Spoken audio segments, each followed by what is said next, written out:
Good morning, dear students. Welcome all of you in this new video.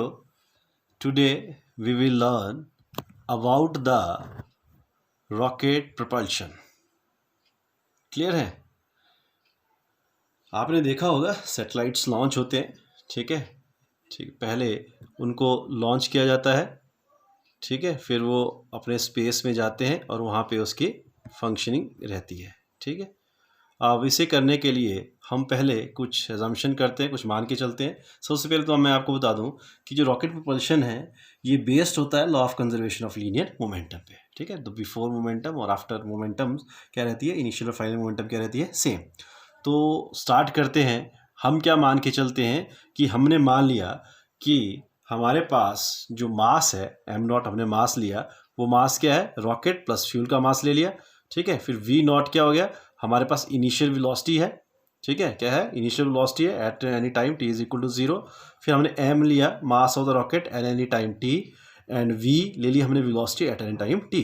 फिर dv, there will increase in velocity of the rocket in any time dt, and dm will be the mass of the fuel ejected in the form of gases by the rocket in any time dt, and vg with the velocity of the exhaust gases with respect to the earth. Clear? Initial momentum कितना था उसका, initially जो momentum उसका रहेगा that is p, it is equal to mv, ठीक है? Initial momentum of the rocket at any time is p is equal to mv। फिर क्या होता है, फ्यूल बर्न करना शुरू कर देता है। जैसे ही फ्यूल बर्न करता है, जो गैसेस थी वो नीचे की ओर निकलती है और रॉकेट ऊपर की ओर चला जाता है, ठीक है? तो जितना फ्यूल जलेगा, जितना बर्न होगा, उतना मास रॉकेट का कम होता जाएगा, क्योंकि जो रॉकेट का मास हमने m0 लिया था वो रॉकेट प्लस फ्यूल करके है, ठीक है? तो जैसे फ्यूल कम होता जाएगा तो रॉकेट का मास भी कम होता जाएगा, ठीक है? और जो मास कम हो गया, लेकिन जितनी गैस रिलीज हुई, ठीक है, वो उतनी ही वेलोसिटी क्या करेगा, रॉकेट की इंक्रीज कर देगा। तो फिर हमारे पास मोमेंटम कितना बन जाता है, that is m mass of the rocket, that is m minus dm, ठीक है? कम हो गया ना। फिर उसकी इंटू वेलोसिटी, वेलोसिटी क्या होगी, वेलोसिटी उसकी इंक्रीज कर जाती है, प्लस dm किसका, फिर फ्यूल का, that is equal to dm minus इतना मास किसका रहा, फ्यूल का, और ये जो वेलोसिटी ऑफ फ्यूल थी माइनस है। माइनस क्या बता रहा है कि exhaust gases they always move in a direction opposite to the rocket. Clear? अब there is no external force on the rocket, so according to the law of conservation momentum p1 it is equal to p2। Clear? अब p1 कितना है, mv, and p2 is equal to m minus dm into v plus dv, ठीक है, minus dmvg। Clear है? अब आप यहाँ पे ब्रैकेट्स ओपन करें, ठीक है, simply multiply mv plus m dv minus v dm minus dm dv minus vg dm। Clear है तक? ठीक है? अब क्या होता है कि dm और vm ये प्रोडक्ट जो है ये बहुत स्मॉल है, और स्मॉल को जब हम प्रोडक्ट लेंगे तो ये और भी स्मॉल हो जाएगा, इसलिए हम इस टर्म को क्या कर देते हैं, निगलेक्ट कर देते हैं। तो हमारे पास क्या रह गया, फिर mb को आप इस साइड लिया है तो ये क्या होगा, cancel out, so it becomes m dv, ठीक है, ये इधर आके कैंसल आउट हो गया, m dv हो गया, यहाँ पे क्या रहेगा फिर v dm minus vg dm। Clear है? अब इसके बाद क्या होता है, क्या हो गया इसके बाद, m dv is equal to हम v minus vg into dm कर देते हैं, ठीक है? क्लियर है यहाँ तक? फिर हम क्या मान के चलते हैं कि दिस v जो हमारे पास यहाँ पे v आया था, vg, हम मान के चलते हैं कि जो रॉकेट जब होता है, जाता है, अभी जाएगा अर्थ से, तो वो टोटल जो वेलोसिटी ऑफ एग्जॉस्ट गैसेस है विद रिस्पेक्ट टू अर्थ, और जो कितना रहेगा फिर वो velocity of the rocket with respect to earth, तो मतलब vg माइनस v का क्या आता है, कितना आता है, मतलब कैसे बताऊँ, ये देखिए vg माइनस v, ये हो जाएगा u, ठीक है, क्यों हुआ, क्या हुआ? It is the velocity of the exhaust gases with respect to earth minus velocity of the rocket with respect to the earth. Clear? तो ये क्या आ गया, अपोजिट चीज पे था, माइनस करके आप इसे लिख सकते हो माइनस v प्लस वी जी। अब ये वैल्यू आप यहाँ पुट कर दीजिए, तो ये क्या बन जाएगा, m dv is equal to minus U D M. क्या बन गया, minus U D M. So dv is equal to minus कितना आ गया, minus U D M upon M.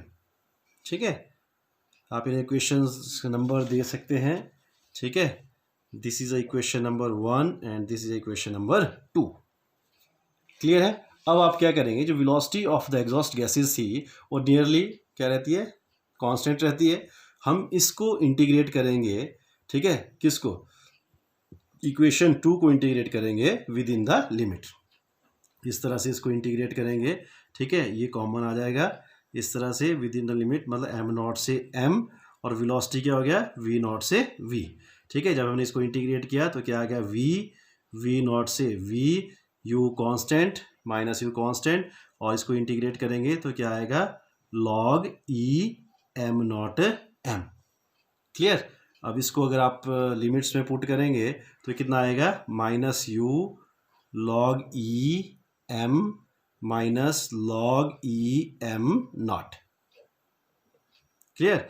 अब आप इसे कंबाइन कीजिए, u it is log e m upon m naught. फिर अगर अपने माइनस खत्म करना है तो आप क्या करें, u माइनस खत्म करें, लॉग ई इसका इन्वर्स ले लीजिए। ठीक है, तो माइनस अपने आप खत्म, तो u log e m naught upon m and this is v minus v naught. ठीक है, अब साइड चेंज कीजिए, v is equal to v naught plus log e m naught upon m. Clear? कितना आ गया है, v is equal to v naught plus log e m naught upon M. ठीक है, क्लियर है? ये है वो velocity, instantaneous velocity of the rocket at any time t। Clear? अगर हम ये मान के चलते हैं कि इनिशियली जो इनिशियल वेलोसिटी थी रॉकेट की, ठीक है, वो क्या है, 0, तो उस केस में क्या बन गया, v is equal to log e m naught upon m. Clear है? तो ये था रॉकेट के बारे में। ठीक है, किसके बारे में था ये, रॉकेट के बारे में, किस तरह से वो स्पीड, किस स्पीड क्या किस वेलोसिटी के साथ जाता है। क्लियर है? इसके साथ हम एक छोटा और टॉपिक कर लेते हैं, दैट इज, ठीक है, +1 क्लास के वो क्या है, up thrust on the rocket. ठीक है, अप थ्रस्ट, ठीक है, अप थ्रस्ट आपने पढ़ा है, ठीक है, कि रॉकेट के ऊपर कितनी होती है। उसके लिए हम क्या करेंगे, ये जो हमने अभी इक्वेशन निकाली, d v is equal to minus U D M upon M. ठीक है, इससे ही सॉल्व करेंगे। इस इक्वेशन को हम डी टी से डिवाइड कर देंगे बोथ साइड्स। ठीक है, so we get d v over d t. ठीक है, d v over d t is equal to minus u m d m over d t. Clear? D v over d t क्या होता है, it is A M, इधर से इधर आ गया, सो इट बिकम्स ये d m over d t. This is a force and this is a upward force और thrust on the rocket at any time t and it is equal to d m over d t. Clear? तो ये था upthrust on the rocket. Clear है? अब उसके बाद एक और चीज़ आती है कि burnt out speed of the rocket कितनी होती है। ये वो स्पीड होती है, burnt out speed of rocket क्या होती है, it is a speed when whole of the fuel वन, जब पूरा का पूरा फ्यूल जो उसमें था वो जल जाता है, उसमें जो मास ऑफ रॉकेट है वो किसके बराबर रहता है, मास ऑफ द कंटेनर। ठीक है, मतलब हमने बोला था ना, जो पहले मास लिया था हमने, वो लिया था हमने रॉकेट प्लस किसका, फ्यूल का। अब हमने बोला कि सारी की सारी गैसेस जो हमने मास ऑफ फ्यूल लिया था, सारा का सारा फ्यूल वर्न्ट हो गया, और उसके बाद जो मास रहेगा वो वही मास रहेगा जो उसका कंटेनर का होता है। ठीक है, तो उस कंडीशन में जो स्पीड अटेन करता है रॉकेट, ठीक है, समझो, जब स्पीड जो when this speed attain then rocket will move with the constant speed in outer space.